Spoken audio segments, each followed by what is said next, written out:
లేకపోవడం వల్ల వచ్చిన ప్రాబ్లమ్స్ ఇవి. ఓకే, మళ్ళీ వస్తాను సార్ మీ దగ్గరికి. ఒకసారి లక్ష్మణ్ గారు కొద్దిసేపు జార్ఖండ్కి వద్దాం.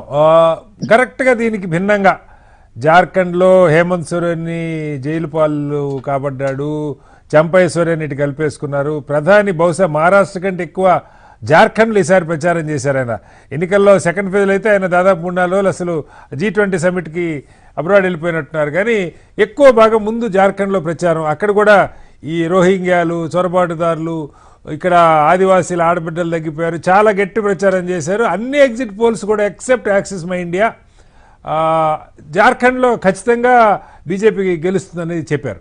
కానీ అక్కడ ఇప్పుడు కూడా 51 స్థానాల్లో కాంగ్రెస్ కూటమి జేఎంఎం కూటమి లీడ్లో ఉంది. బీజేపీ 29 స్థానాలకు పరిమితమైంది. జార్ఖండ్లో ఎందుకని ఇంజనీరింగ్ లేకపోతే ఈ మైక్రో ప్లానింగ్ పనిచేయలేదు? కటారి గారు, జార్ఖండ్ ట్రైబల్ స్టేట్ అనే పేరే కానీ దాదాపు 26-27% పాపులేషన్ ట్రైబల్స్ ఉన్నారు. మిగిలిన వాళ్ళందరూ కూడా ఇతర వర్గాల ప్రజానీకం. కానీ అక్కడ బీజేపీ దాన్ని ఏమైనా సరే పట్టుకోవాలి అనేటువంటి పేరుతో సోరెన్ కుటుంబం నుంచి మాజీ ముఖ్యమంత్రిని తమ పార్టీ వైపున లాక్కోవడమే కాకుండా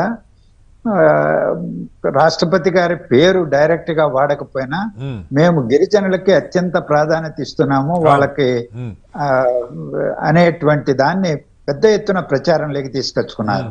గతంలో ఆమె అక్కడ గవర్నర్ గా పనిచేయడం, పొరుగు రాష్ట్రం కావడం, ఒరిస్సాలో మళ్ళా ఇప్పుడు ఒక గిరిజనాన్ని ముఖ్యమంత్రి చేయడం, వాటిని వాడి ప్రజలని గిరిజనుల్లో ఎక్కువ వాటా సంపాదించుకోవడం ద్వారా అధికారాన్ని చేజిక్కించుకోవడానికి అన్ని రకాల పావులు కదిపారు. సహజ వనరులు ఉన్నటువంటి రాష్ట్రం, అక్కడ ఆ రాష్ట్రాన్ని చాలా కీలకంగా వాళ్ళు భావించారు. అటు బీహారు ఒకవైపున అధికారంలో ఉన్నారు, నితీష్ కుమార్ గారు ముఖ్యమంత్రిగా, కూటమిలో వీళ్ళు బీజేపీ ఉంది. మరోవైపున ఉత్తరప్రదేశ్ కానీ, అటు ఒడిస్సా కానీ, అన్ని రకాల ఛత్తీస్గఢ్ కానీ, ఈ రాష్ట్రాన్ని కూడా పట్టుకుంటే చాలా రాజకీయంగా స్ట్రాటజిక్ గా వాళ్ళకు చాలా ముఖ్యంగా చూశారు వాళ్ళు, ప్రతిష్టాత్మకంగా. కానీ వాళ్ళు అక్కడ హేమంత్ సోరెన్ ను పదవీ భ్రష్టం చేయడం, లేకపోతే అరెస్ట్ చేయడం, జైలుకు పంపించడం, తిరిగి రావడం, అది ఎక్కువగా సానుభూతి పవనాలు పనిచేసినట్టుగా ఉంది. లోక్సభ ఎన్నికల్లో బీజేపీనే ఎక్కువ గెలిచింది. వీళ్ళకి వచ్చినటువంటి సీట్లు కేవలం 5 సీట్లు మాత్రమే.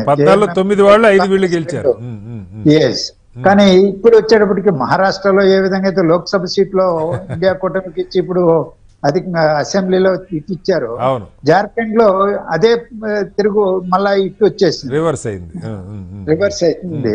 ఈ రోజు ఓట్ల పర్సంటేజ్ కూడా గతంలో కేవలం 15% ఉన్నటువంటి జేఎంఎం ఇప్పుడు 20-22 శాతానికి పెరిగింది. అంటే ఓట్ల పర్సంటేజ్ పెరిగింది, సీట్లు పెరిగాయి.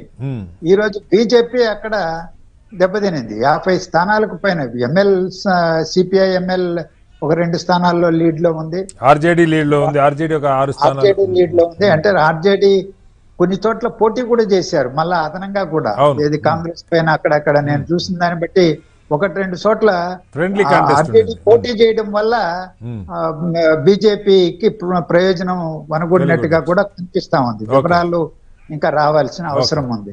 అందువల్ల ఏదేమైనా మహారాష్ట్రలో పార్లమెంట్ కో ఇండియా కూటమికేస్తే, అసెంబ్లీకి ఏ విధంగా బీజేపీ నేతృత్వంలో కూటమికేశారో అక్కడ బీజేపీ నేతృత్వంలో కూటమికి వ్యతిరేకంగా ఈరోజు జేఎంఎం నేతృత్వంలో కూటమికే ప్రజలు స్థానికంగా కట్టబెట్టినట్టుగా అర్థమవుతుంది. ఓకే, ఒకసారి దిలీప్ గారు, మీ మైక్రో ప్లానింగ్ లేకపోతే పెద్ద రాష్ట్రం